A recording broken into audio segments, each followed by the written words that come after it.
Bismillah. Assalamualaikum warahmatullahi wabarakatuh.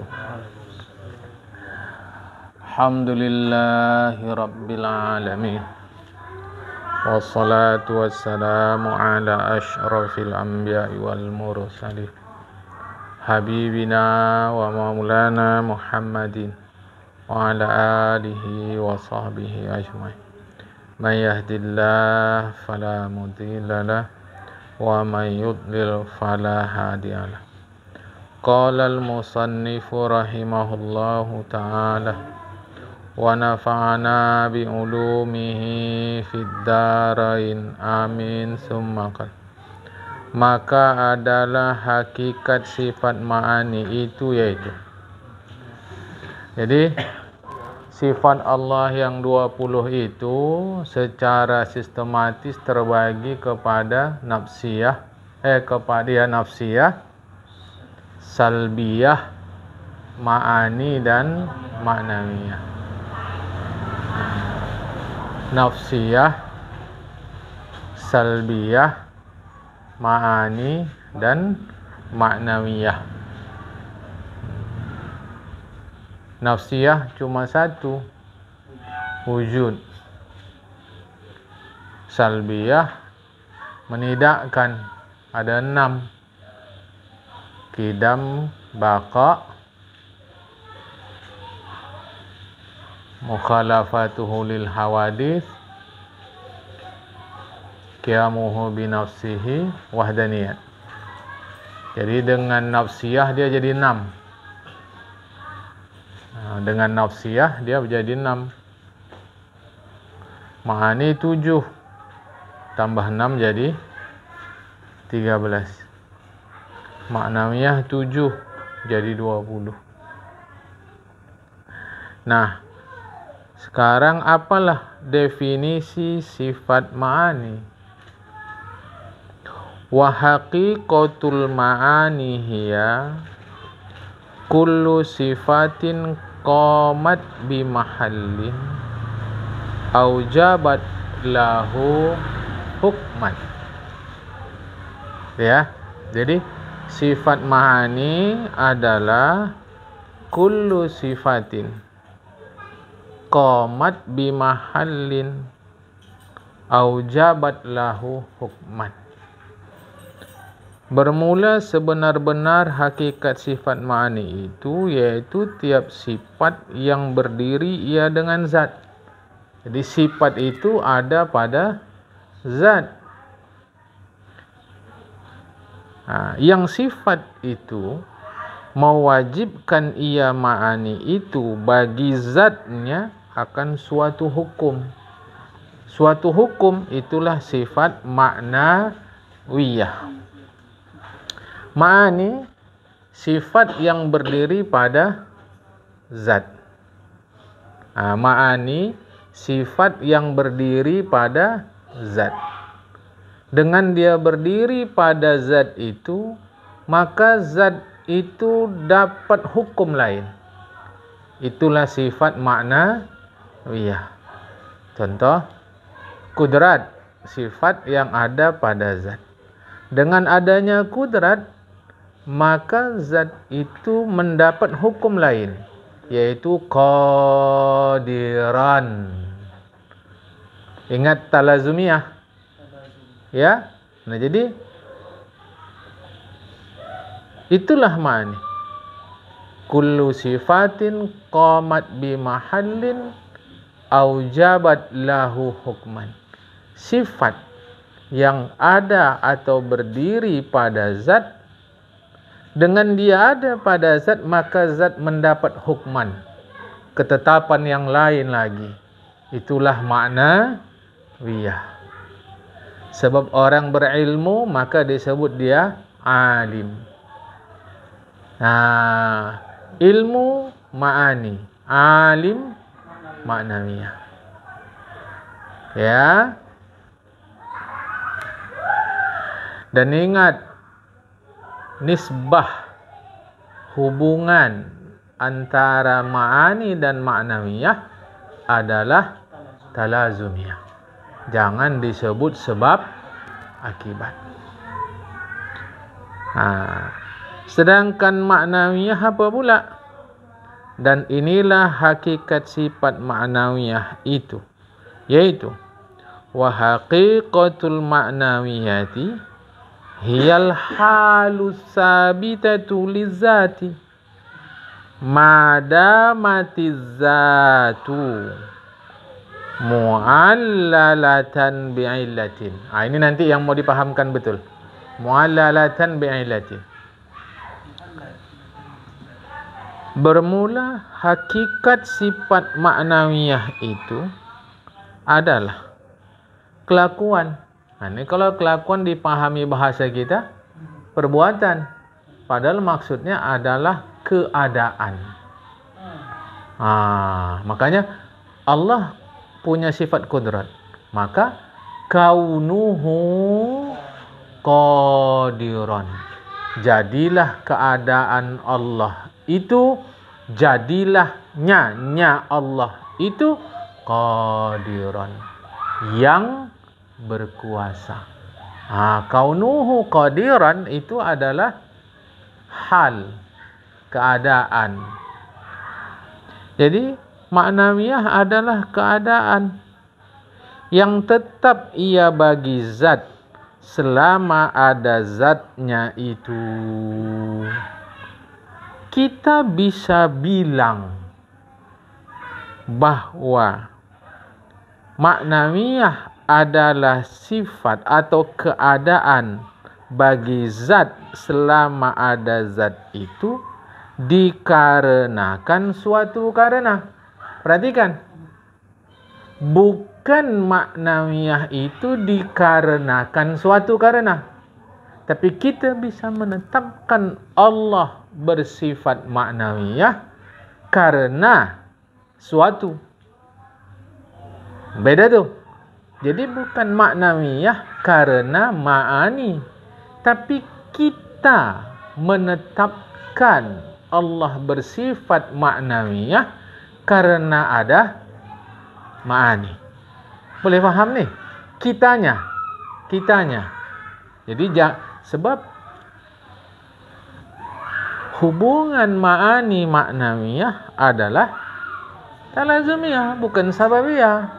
Karena kalau sababiyah berarti ada yang kidam, ada yang hudus, baharu. Kalaulah ma'nawiyah disebabkan oleh ma'ani, maka ma'nawiyah adalah baharu. Karena berarti ada awal. Tetapi dalam kita memahami bahwa kita bisa memahami ma'nawiyah karena ma'ani. Kita memahami ma'nawiyah karena ma'ani. Kalau tak ada ma'ani, tak bisa kita paham ada sifat ma'nawiyah. Ya, yakni yang mengerenakan itu ma'ani. Yang dikarenakan itu ma'nawiyah. Selama ada ma'ani itu, tetaplah ia ma'nawiyah itu bagi zat. Selama ada ma'ani, tetaplah ma'nawiyah. Boleh faham ni? Ini mesti faham. Sebab kita ngaji khusus ni, kan? Kita memahami. Jadi bukan gula itu manis sebab kita kecap. Tak, kita kecap pun gula manis. Cuma karena kita kecap, kita menetapkan gula itu manis. Sebab kalau kita sakit, manis pun tak terasa manis. Apakah berarti gula tak manis? Itu dia. Jadi ma'nawiyah bukan ada oleh sebab ma'ani, tetapi kita memahami ma'nawiyah itu sebab ada ma'ani. Kan? Boleh faham ni? Sebegitulah ahli-ahli Islam tempo dulu tu. Fikiran mereka jeli. Kalau ditanya kenyang sama penuh sama aja. Sama aja, yang penting makan dah. Karena kita tidak masuk ke makom ilmu. Tapi di makom para ulama, berkata dan bertutur belum tentu sama. Itu ya. Berkata, bertutur belum tentu sama. Ada tutur kata lagi. Makanya itu kan. Ada tutur kata. Jadi yalah, memang nyata jauh kita daripada ilmu itu. Oke, baik. Ini agak makin jauh nih, makin teoritis ini, makin teoritis. Jadi tak boleh kita mengatakan sebab ma'ani ada makna, ya. Bisa murtad nih. Bisa murtad. Tapi kita memahami maknawiyah itu sebab ada ma'ani. Jadi bukan ma'ani mengadakan maknawiyah, tapi kita memahami maknawiyah sebab ada ma'ani. Karena kalau tak ada ma'ani tak bisa kita faham maknawiyah.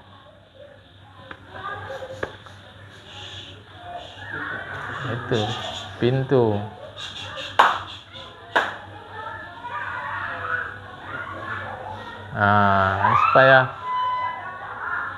Supaya paham. Kalau kita mengaji betul serius, nyatalah jauh kali kita dari ilmu. Kan? Dah? Ini agak lebih jauh sikit nih. Kan? Lebih jauh lagi nih. Lihat. Ikut dulu ya, kita baca dulu. Maka adalah zatnya itu bersifat ma'ani. Ya. Jadi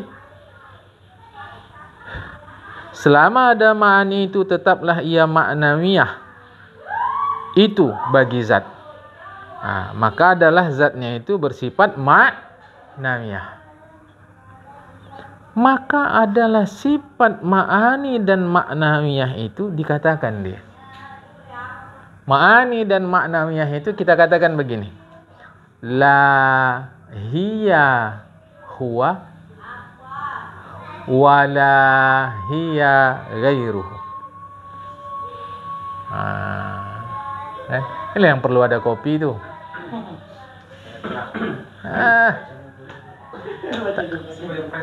Ini. Karena saya bilang yang lalu 2 minggu di depan nih kita buat kan. Ini. Inspirasi dia. Kan? Terbatas bilang aja udah. Terbatas kan sudah. Ini bahasanya bukan tidak tak terbatas. Bukan tidak tak terbatas. Kan? Sama dengan bilangnya terbatas sudah kenapa? Ini enggak, bukan tidak tak terbatas. Kan mau kopi lah itu. Biar sedap mah. Pasti tidak ya. Tengok. Jadi ma'ani dan maknawiyah itu adalah la hiya huwa wala hiya ghairuh. Artinya bukanlah sifat itu zat.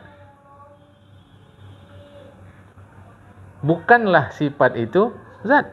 Dan bukan sifat itu lain daripada zat. Sifat bukan zat.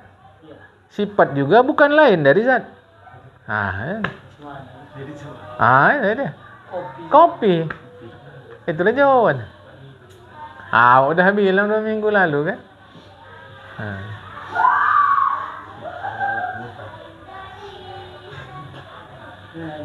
Jadi sifat bukan zat, bukan pula sifat itu lain dari zat. Bukan lain dari zat. Berarti zat sama dengan sifat. Kan gitu ya. Jadi sifat ma'ani maknawiyah itu bukan zat. Ya namanya sifat pasti bukan zat. Tapi bukan pula sifat itu lain dari zat. Berarti zat, tak juga. Itu sama dengan jauh, tak berjarak, dekat, tak bersentuhan. Ada. Tuhan itu, bismillahirrahmanirrahim, aqrabu min hablil warid. Lebih dekat lagi Tuhan kepada kita dari urat leher kita. Oh, kan? Urat leher kita ini dekat. Lebih dekat lagi Tuhan dengan kita daripada urat leher kita. Maka kalau kita ngaji sifat 20 tempo dulu, itulah kata guru. Jauh tak berjarak, dekat tak bersentuhan. Orang sekarang, payah kali ngajinya. Bukan payah. Karena dia udah biasa tak menggunakan pikiran. Dah biasa. Jadi pas mau digunakan gegar rasa dia. Itu gegar rasa dia. Kalau mau digunakan, udah biasa tak digunakan. Karena dia biasa nerima aja.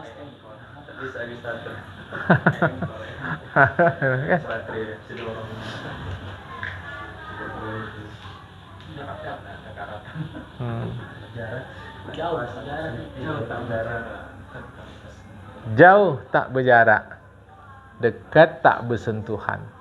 Itulah menggambarkan kedekatan Tuhan kepada manusia. Apa gajinya? Mana betul tuh? Salah itu.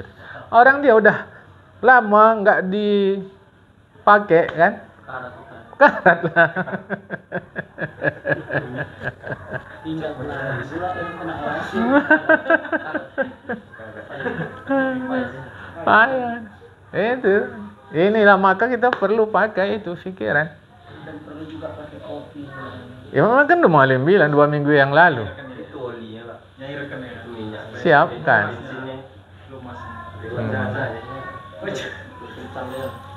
Jangan sampai masuk gratis Pak. Kopi Janganlah, tunggu tanggal 1 lah. Buat kopi gratis itu. Dulu sampai jam 2 malam kita bahas nih. Dulu kali. Ada 20-25 tahun yang lalu. Sampai jam 2 malam.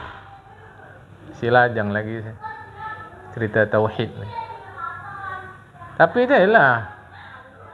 Kalau nggak digunakan nalar, wah repot. Apalah makna sifat ma'ani ma'nawiyah itu bukan zat.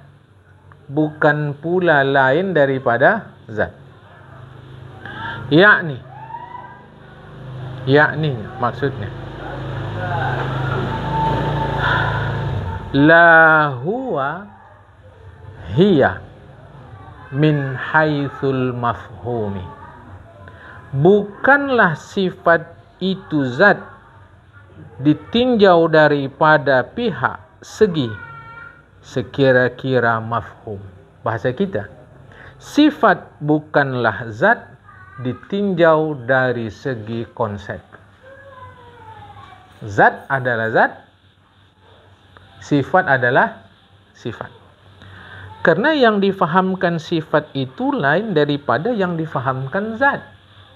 Konsep sifat lain dari konsep zat. Apa itu? Karena yang difahamkan sifat itu bertambah ia daripada yang difahamkan zat. Apa maksudnya? Bertambah nih. Bertambah maksudnya adalah sifat sesuatu yang ditambahkan kepada zat. Nah, itu ya. Ada sifat itu pada zat dan ada zat itu dengan sendirinya. Sifat ada pada zat, sedangkan zat ada dengan sendirinya. Itulah yang dimaksud sifat bukan zat. Ditinjau dari segi teoritis. Kan? Ditinjau dari segi teori bahwa konsep sifat berbeda dari konsep zat. Maka la hiya huwa. Konsep sifat bukan konsep zat. Tetapi dari segi eksistensi, dari sisi keberadaan, bisa nggak sifat pisah dari zat? Tak bisa. Itulah maksudnya tadi. Bahwa bukanlah sifat itu lain daripada zat. Nah, itulah maknanya. Kan dari segi wujud.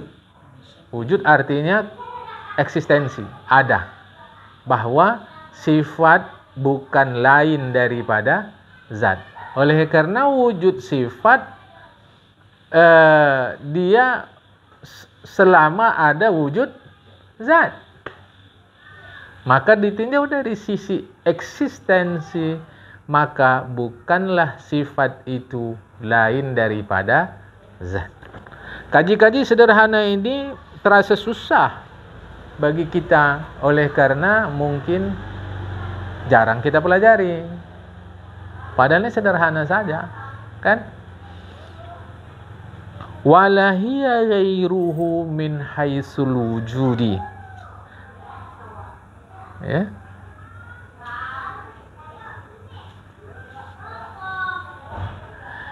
Cara membacanya kalau setelah haitsu itu haitsul mafhumi, haitsul wujudi, ini pendapat dhaif.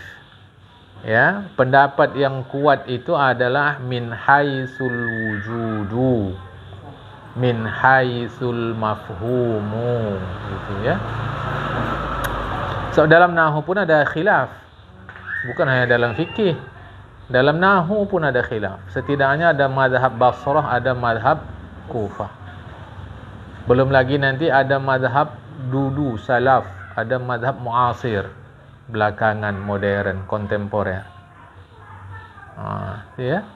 Seperti ghairu, bolehkah pakai al-ghairu? Kan?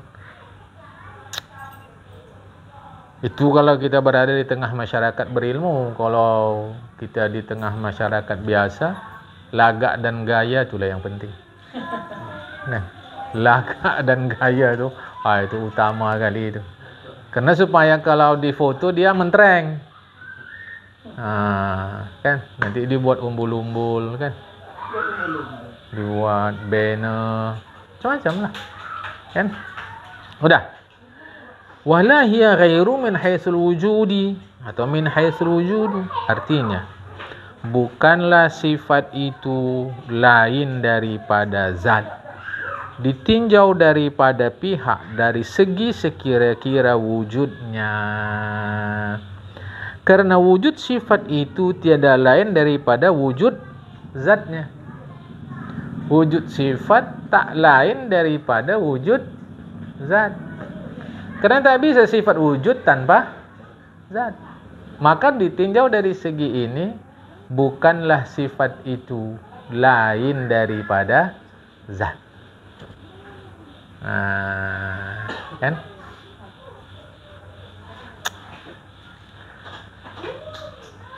Karena zat itu adalah wujud sifat itu. Jikalau tiada wujud zatnya itu, niscaya tiadalah diperoleh wujud sifat itu. Karena sifat itu tiada boleh ada sendirinya, melainkan dengan zatnya. Bersalahan zat boleh ada sendirinya. Boleh faham ni? Sederhana kan? Jangan seram-seram. Slow aja ngajinya kan?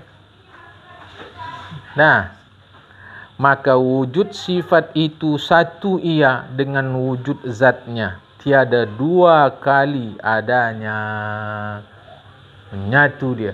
Sehingga kalau kita lihat bola bulat, bisa kita lihat bulatnya saja? Tak bisa. Lihat bolanya saja? Tak bisa. Itulah dia. Kau aku, aku kau. Kan? Nanti sampai itu. Aku kau, kau aku. Kan? Maka wujud sifat itu satu ia dengan wujud zatnya, tiada dua kali adanya. Sama sekali. Ada zat adalah sifat itu. Ada zat adalah sifat. Tiada boleh kemudian daripada wujud zatnya. Wallahu a'lam. Tak bisa sifat ada belakangan setelah zat. Tak bisa. Tak bisa dia. Dia ada zat, ada sifat. Inilah maka disebut dia teori ilmu kalam. Kan? Ilmu usuluddin. Dia dekat dengan apa ni? Dekat dengan mantik. Dia pakai fikiran-fikiran. Okey? Ini sifat ma'ani ma'nawiyah. Jadi ma'ani ma'nawiyah la hiya huwa wa la hiya ghairuhu. La hiya huwa wa la hiya ghairuhu. Dia bukanlah sifat itu zat, bukan pula sifat itu tidak zat. Okey. Pening pala awak, mending lah beli beras saja dah katanya. Apa hubungannya nih kan gitu? Ada hubungannya. Nah, tengok praktik dalam hidup. Ini praktik dalam hidup nih. Hari-hari yang kita lihat sebetulnya zat atau sifat? Hari-hari yang kita lihat. Oh ini. Enggak, sebetulnya zat apa sifat? Sifat apa zat yang hari-hari kita tengok? Mana zatnya? Enak kali makanan ni. Itu apa? Kan sifat. Macam mana bentuk makanan tu? Enggak, bentuknya macam mana bentuk makanan tu? Kan sifat juga. Artinya selama ini kita tertipu oleh fikiran kita. Yang kita pikir zat ternyata sifat. Dan kita merasa senang dalam tipuan itu. Asyik dah rusak tauhid. Pikir ni sedap. Padahal itu sifat semua. Sehingga bisa tidak kita hari-hari untuk sampai pada sebuah keyakinan ini sifat aja semua. Sehingga kita tak risau. Yang kita perlukan dari uangnya atau kemudahannya? Kemudahannya, bukan uangnya. Tapi faktanya uangnya. Padahal uang yang kita lihat, kita sangka itu materi, padahal selama ini kita sesungguhnya fokus pada sifat uang itu, bukan pada uangnya itu. Itu aja udah sebuah tipuan. Ini adalah tipuan. Kita bisa dapat senang tanpa uang dengan kudrat iradat Allah sebab dengan tauhid. Ternyata kita dapat senang tanpa uang. Bisa tidak? Bisa. Tapi kita tetap fokus pada uang. Maka diperlukan kemampuan equilibrium, keseimbangan kesadaran syariat dan kesadaran tauhid. Syariatnya memang kita tetap perlu uang. Tapi tauhidnya harus ingat. Semua ini adalah benda-benda yang kita tengok, benda sesungguhnya adalah sifat. Keras ni keras tu sifat zat. Sifat. Ke sana dia. Jadi kita selama ini tertipu oleh sifat. Okey. Wallahu a'lam. Ma'ani ma'nawiyah. Sekarang nafsiyah. Sekarang sifat nafsi. Bisa enggak kita memilah manis dari gula? Memilah, bukan memisah. Memilah manis dari gula. Memilah. Bisa tak? Bukan memisah. Ibarat uang, itu kan ada lembar bahagian angka, ada sisi angka, ada sisi simbol. Bisa enggak kita memilah sisi simbol dari sisi angka? Memilah. Pakai pikiran dulu. Bisa enggak? Kita pilah. Ini simbol, ini angka. Bisa tak?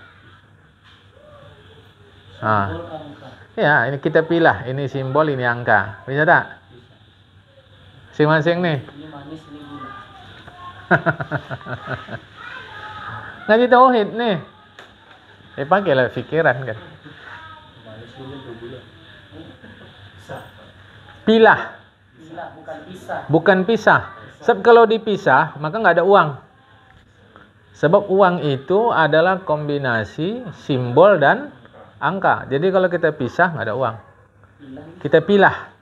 Ini angka, ini simbol. Bisa? Jangan ikut saya.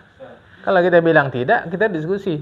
Mengapa tidak? Kalau bisa bilang bisa, mengapa bisa? Kan? Mampu nggak di dalam fikiran kita memilah bulat dari bola? Bulat dari bola. Dalam fikiran kita. Itu namanya fi zihni, bukan fil kharij. Fil kharij namanya dalam realita. Fi zihni dalam fikiran. Bisa tidak? Bulat dari bola. Bisa. Ya, dalam fikiran, bukan fil kharij. Kalau fil kharij bagaimana memilah dia? Satu fi zihni, dalam fikiran kita. Ini bulat, ini bola. Oke. Selama bisa dipilah itulah ma'ani. Selama bisa dipilah. Gitulah memahami ma'ani. Untuk mudah memahami ma'ani, bisa dia dipilah. Sekarang pilah ada dari benda. Kita tak sebut zat. Zat ke Allah Ta'ala. Allah tak boleh kita sebut benda. Ada enggak benda bola? Ada. Bisa enggak dipilah ada dari bola?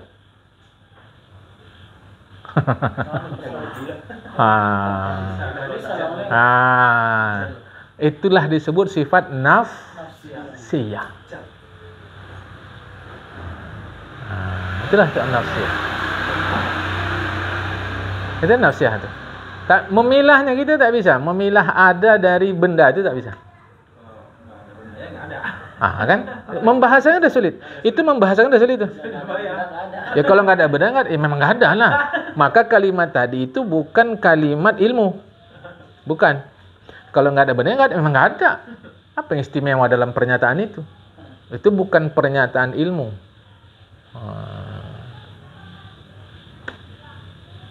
Jadi tak bisa dipilah ada dari benda. Sekarang ke zat Allah. Tak bisa kita pilah ada dari zat Allah. Sebab tak bisa itulah maka dia disebut dengan mendiri. Bukan mandiri. Mendiri. Mendiri itu bahasa Arabnya nafsiyah.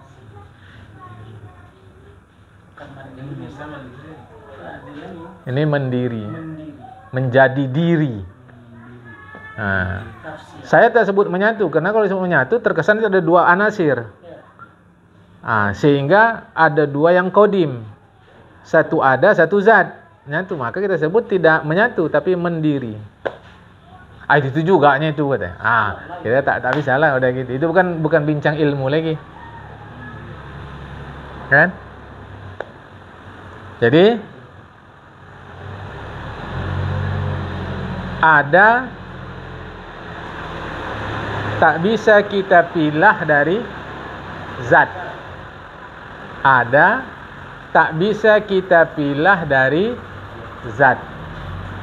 Karena tak bisa, maka disebut dia nafsiyah. Tinggalkan ma'ani ma'naniyah. So, sekarang kita mau masuk nafsiyah nih.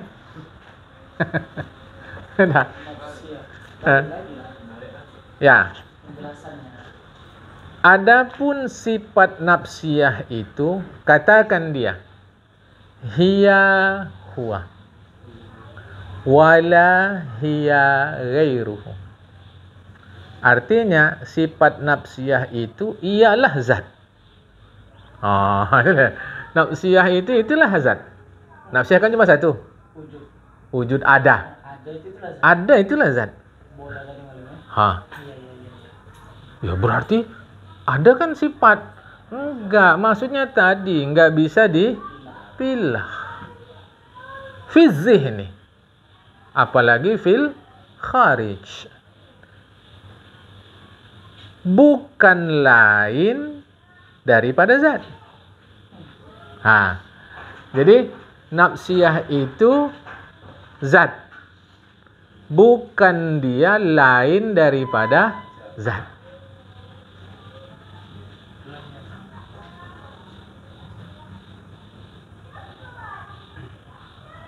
Nah, selu-selu lah nih.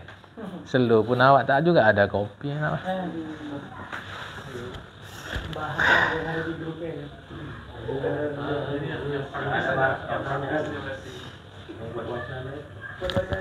Ini masih. Ingat kan itu? Sampai jam 2 malam tuh. Waktu itu bincang kita wujud, bincang sifat wujud, kitab Syarqawi alal Hudhudi. Wujud aja.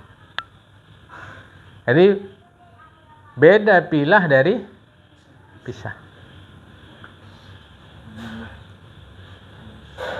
Pilah itu menetapkan. Pisah itu dia menceraikan.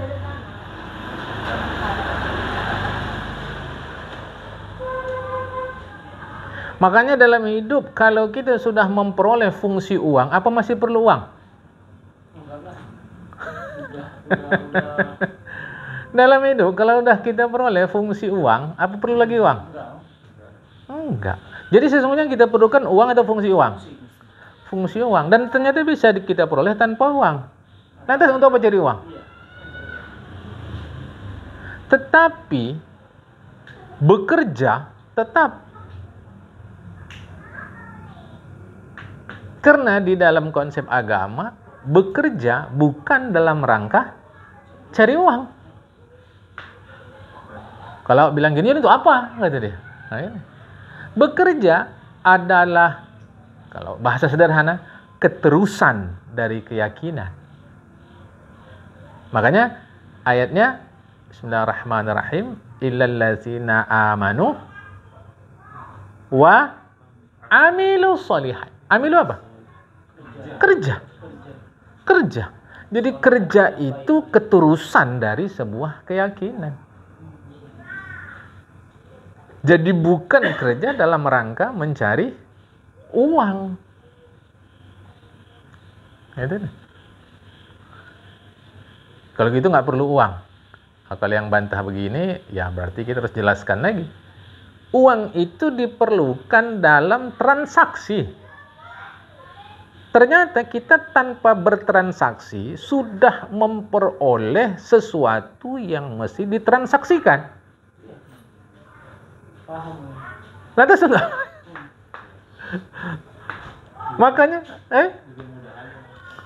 Makanya orang sekarang rata-rata kalau bekerja dia stres.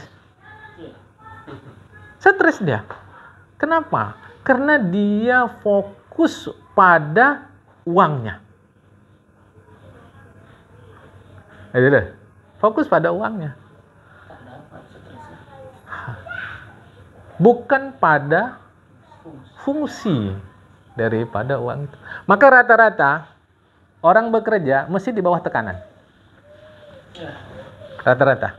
Entah tekanan internal dia, entah tekanan eksternal dia. Pasti dalam tekanan. Jarang orang bekerja itu gembira. Lamaran kerja gitu. Siap bekerja di bawah tekanan. Di bawah tekanan. Luar negeri enggak. Luar tekanan. Apa ini saya ditekan? Ilal ladzina amanu wa amilus sholihat.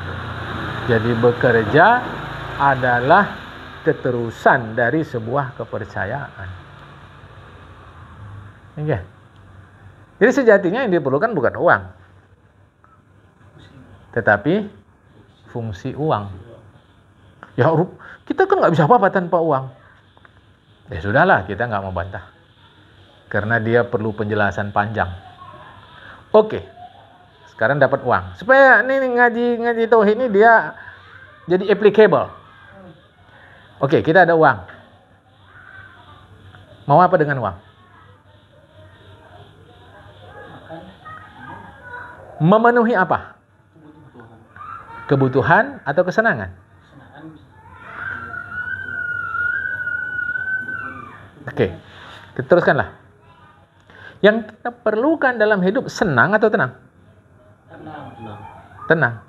Apakah bisa uang menimbulkan ketenangan? Hah?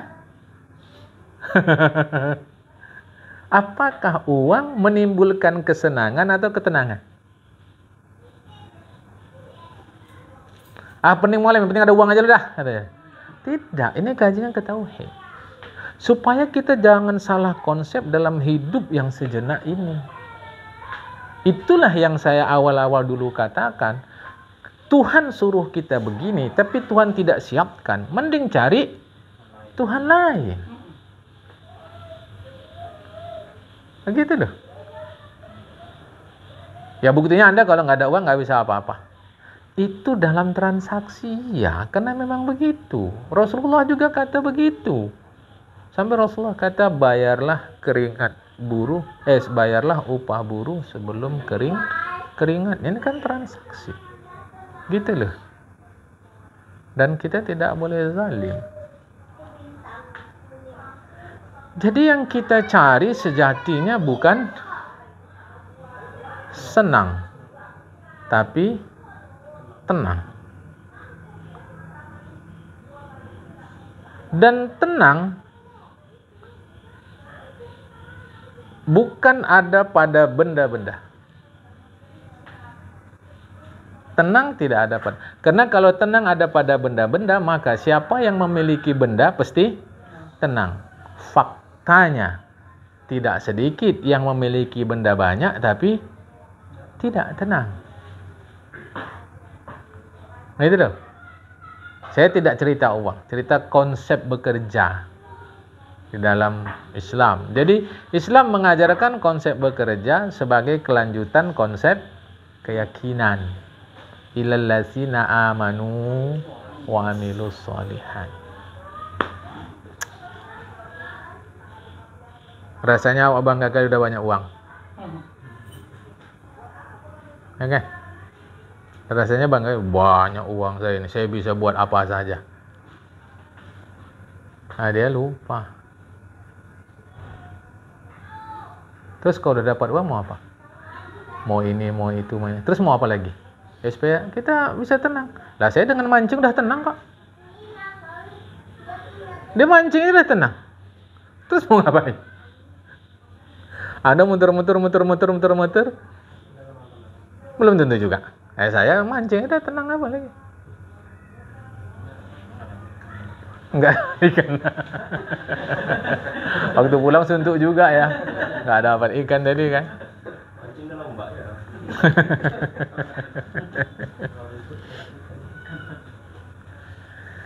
Nafsiyah itu ialah zat. Karena tak bisa dipilah ada dari zat. Bukan lain daripada zat. Karena makna nafsiyah itu zat, yakni wujud itu zat dirinya. Wujud itulah zat dirinya. Tak bisa kita bilang ada. Tak bisa tu. Sehingga tak bisa dia dipilah ada dari zat. Tiada ia sifat bertambah daripada zat. Tak bisa dia bertambah dari zat. Artinya ada itu bukan sesuatu yang asing dari zat. Sifat itu bukan sesuatu yang asing. Kalau mana ya bisa. Ini ada. Nah. Sekarang salbiyah.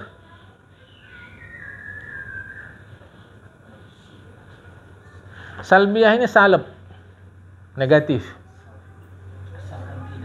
Tidak. Qidam, baqa, mukhalafatul hadis, qiyamu ta'ala binafsih, wahdaniyah. Qidam tidak berawal. Kan? Baqa tidak berakhir. Mukhalafatul hadis tidak sama. Qiyamu binafsih tidak perlu. Wahdaniyat tidak lebih dari satu. Jadi salbiyah itu sifat yang bangsa tidak. Jadi sejatinya salbiyah ini dari satu sisi dia macam baharu. Oh, ini dia. Allah tuh gini. Allah tuh gini. Allah tuh gini. Allah tidak. Tidak. Tidak. Nah, satu sisi begitu. Lihat ya. Adapun sifat salbiyah itu dikatakan dia hiya ghairuhu. Salbiyah yaitu sifat itu lain daripada zat. Sifat salbiyah itu menyasar kepada yang lain daripada zat. Contohnya apa? Kidam. Kidam apa artinya? Oke lah bahasa kita. Sedia.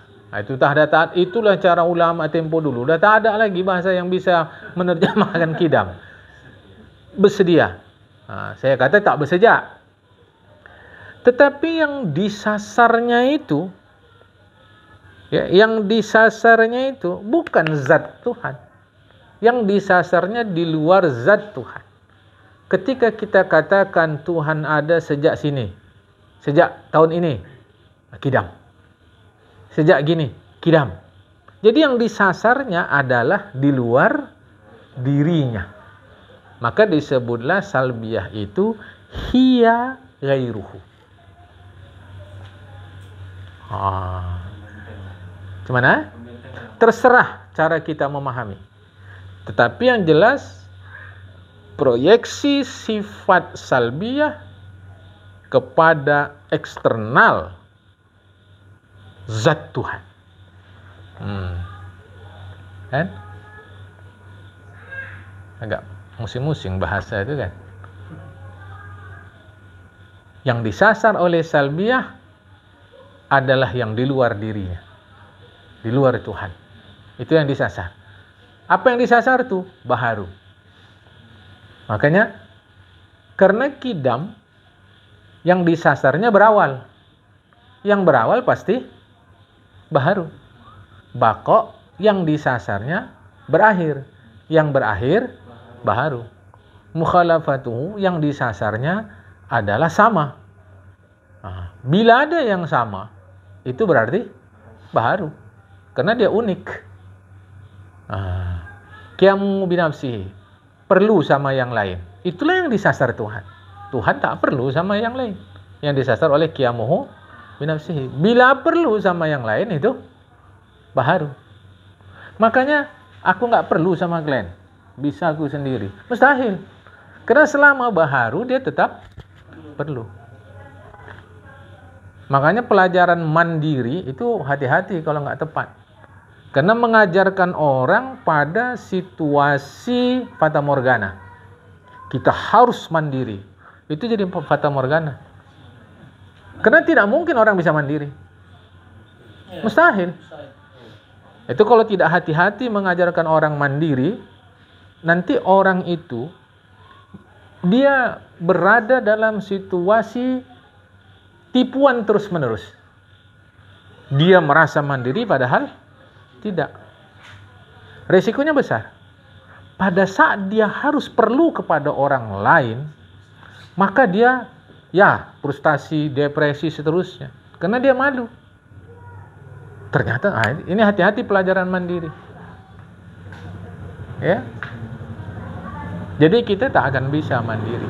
Maka Tuhan dengan sifat qiyamuhu ta'ala binafsihi, yang disasarnya adalah baharu. Yang disasarnya baharu, ya. Begitu juga wahdaniyat. Yang disasarnya adalah baharu. Boleh paham nih? Jadi kerja salbiyah keluar. Tidak. Itu yang sudah pernah kita ngaji, Tuhan adalah bukan. Ingat lagi? Tuhan adalah negatif. Nah, jadi sebetulnya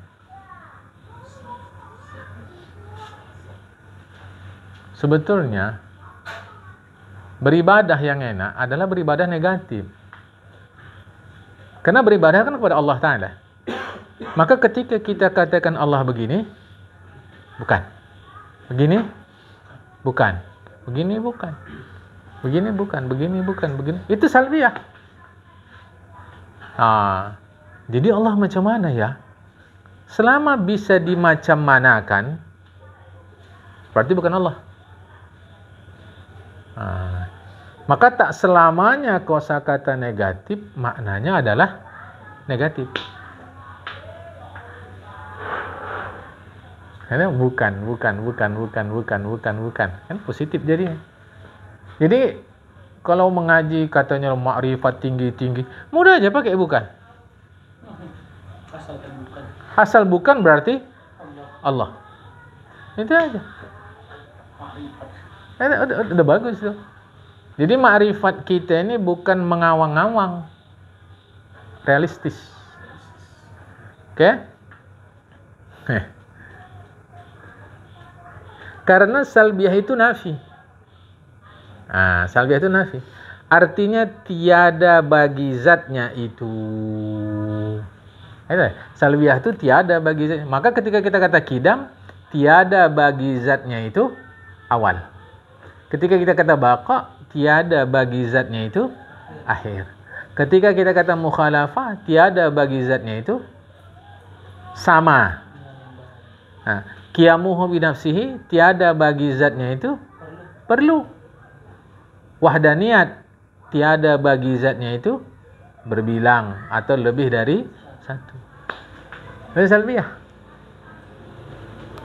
Karena sifat salbiyah itu adalah ibarat, ungkapan. Jadi salbiyah adalah ungkapan daripada itu tentang. Salbiyah adalah ungkapan tentang, nafi, negatif, no, yang tiada patut ia dipersifati oleh zat Allah Ta'ala akan dia. Jadi salbiyah adalah sebuah ungkapan tentang tidak, terkait sifat yang tidak patut disifati oleh zat Allah Ta'ala. Balik-balik bahasanya pun, salbiyah tidak. Dah, itu saja. Kan? Tapi kalau gitu kan gak enak ngajinya, gak seram. Kita buat seram sedikit. Tapi kalau ke awam jangan gini. Seram kali kan. Jadi demam pula nanti kan. Pada kita. Ayolah. Saya kalau membaca sejarah pengetahuan dalam Islam, jadi merasa macam bukan Islam kita ini rasanya. Kalau menengok hebatnya umat Islam tempo dulu, mereka dalam ilmu sudah masuk level gila. Itulah itu. Iya, nggak ada bahasanya lagi. Benar atau tidak, tapi yang jelas terjadi pembakaran buku besar-besaran ketika Mongol menyerang daerah Arab, di antaranya Baghdad. Karena dikisahkan sampai sungai Tigris berwarna hitam. Apakah itu hiperbola atau tidak? Walaupun itu hiperbola, setidaknya itu mengindikasikan cukup banyak karya literasi umat Islam. Itu loh. Jadi saya kalau baca sejarah pengetahuan lah ya, bukan sejarah politik, sejarah pengetahuan dalam kita umat Islam. Aduh, gimana kami ini yang sekarang? Itu selalu saya sebutkan sama kita. Gitu loh. Wah, kan tanggung kami jauh kali. Itu makanya dalam sejarah Mongol nggak maju secara ilmu. Beda Barat. Barat belajar mandinya dari umat Islam. Belajar mandi itu dari umat Islam setelah terjadi pertemuan guru murid di Spanyol. Mereka jadi murid, umat Islam jadi guru. Lantas manuskrip ilmu dalam Islam diambil mereka, dikembangkan. Sedangkan Mongol menghancurkan. Maka dia nggak maju. Dan kemajuan Mongol adalah kemajuan politik, itu tidak bertahan lama berbanding kemajuan pengetahuan. Jadi yang kita pelajari ini ilmu dasar ini, belum apa-apa. Itu kalau saya lah memperhatikan kan dari sejarah pengetahuan itu. Nah, jadi salbiyah itu adalah ungkapan tentang tiada, tentang nafi, yang tentang tidak, yang tiada patut ia dipersifati oleh zat Allah Ta'ala akan dia. Apa itu yang tidak patut itu? Yaitu baharu. Sifat.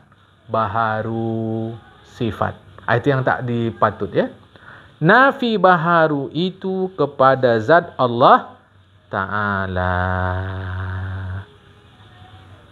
Maka ibaratkanlah salbiyah adalah nafi baharu itu, misal kata nafi baharu itu dengan kidam.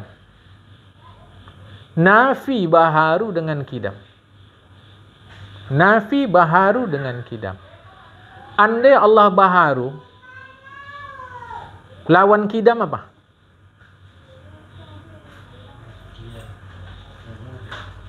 Kidam artinya apa? Sedia. Dalam pengertian? Tak ada awal. Tak ada awal. Ya. Tak ada awal. Andailah Allah itu baharu, maka kita kata ada awal. Nafi baharu. Nafi awal. Macam mana cara kita menafikan baharu, menafikan awal dari Allah? Dengan kidam.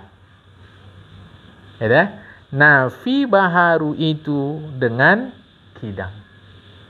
Artinya sedia. Titik. Nah, jadi sifat salbiyah itu sifat yang bangsa menafikan. Menafikan. Andai Allah baharu kaitan dengan bako.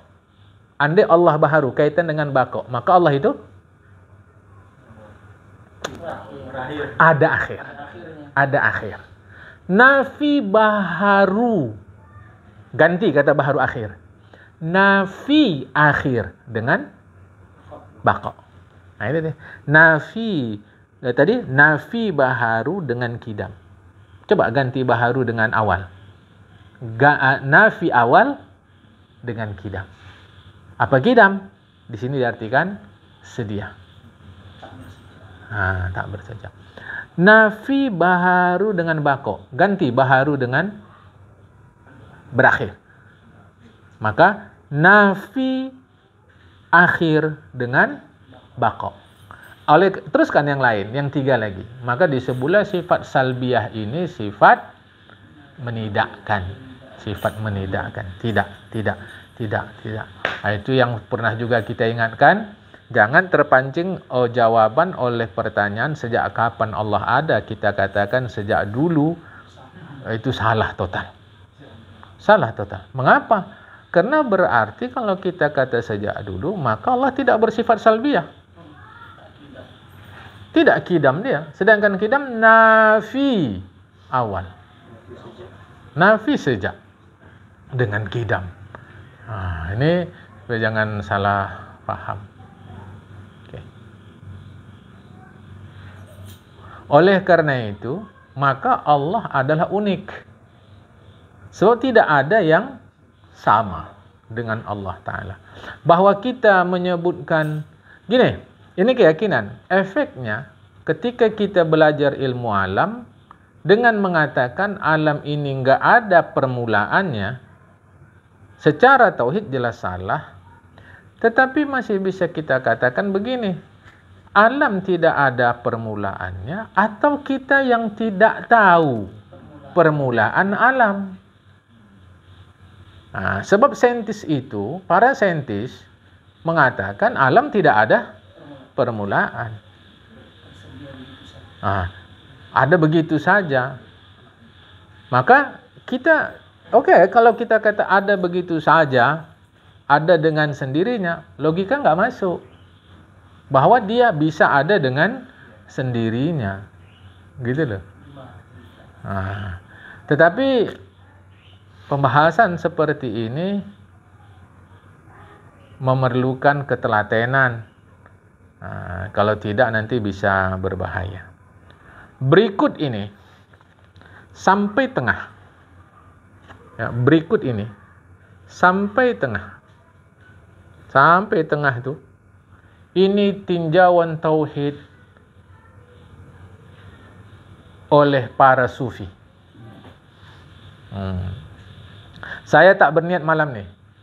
Kalau tadi siang, memang saya baca sampai ini. Niat saya ni tuntas, mesti malam ni tuntas. Tapi karena tak ada kopi, ni agak susah sikit. Takutnya jundet ni. Takutnya jundet. Enggak apa-apa. Sebab ini mau dibahas ahadiyah, wahdah, wahidiyah. Satu kata. Ahadiyah, wahdah, wahidiyah. Ini yang banyak istilah. Gandul betik kates pepaya. Tapi karena istilah ini berbahasa Arab, mau tak mau saya terangkan. Itu nanti memerlukan waktu sedikit. Pas, memang. Tapi niat saya memang dari tadi saya baca ini udah sampai sini. Sampai tengah. Ya. Wahidi, ahadiyah, wahdah, wahidiyah. 3 konsep tu. Secara ulama tasawuf. Secara ulama tasawuf.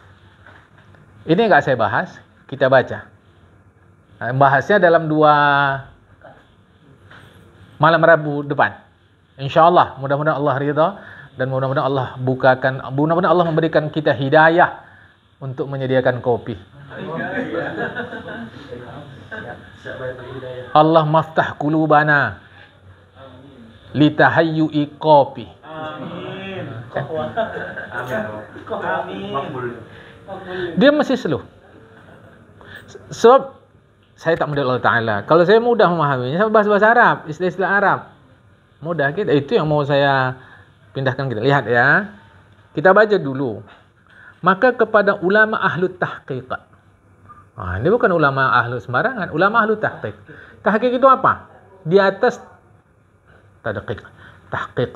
Tahqiq itu teliti. Kan? Daripada ahlu sufi. Jadi sufi ini pun bertingkat-tingkat. Radhiyallahu anhum. Dikata mereka itu. Ini tak saya jelaskan. Kita baca saja. InsyaAllah saya jelaskan dalam 2 malam Rabu berikut. Sifat nafsiyah itu martabat zat semata-mata. Artinya peraturan zatnya. Itulah martabat ahadiyah. Dan martabat la ta'ayyun. Artinya tiada nyata. Dan martabat ghaibul ghuyub. Artinya gaib daripada segala yang gaib. Tiada nyata. Ia zatul bukhti. Itu kurang tak. Zatul bukhti pun namanya. Artinya adalah zat yang tajalli. Dan zat yang mutlak. Pun namanya. Semata-mata. Bahkan dan lagi beberapa namanya. Jadi sifat nafsiyah. Nama lainnya adalah martabat zat. Martabat ahadiyah, martabat la ta'ayyun, martabat ghaibul ghuyub, martabat zatul bukhti, martabat zat tajalli, zat mutlaq. Ini sebetulnya sama semua. InsyaAllah saya faham. Mau mengapakan ke kita ini perlu masa. Bukht. Nanti mengapa dia disebut martabat zat? Macam tadi sudah kita tahu bahwa ada tidak bisa dipilah dari zat. Sebab tak bisa ada dipilah dari zat, disebutlah dia ahadiyah. Itu kalau diartikan ahadiyah menyatu, berarti ada 2 unsur. Makanya susah menerjemahkan ahadiyah. Paling bisa kita sebut martabat zat mutlak. Apa zat mutlak? Zat titik. Ini. Itu akan kita uraikan pada malam Rabu akan datang. Mudah-mudahan sehatlah kita semua insyaAllah. Malam Rabu 2 Rabu akan datang, pelan-pelan kita ceritakan. Kita mesti faham. Mesti faham. naiklah dia jadinya, naiklah dia, kan? Ini sampai sini dulu. Wallahul muwaffiq ila aqwamit thoriq. Assalamualaikum warahmatullahi wabarakatuh. Waalaikumsalam.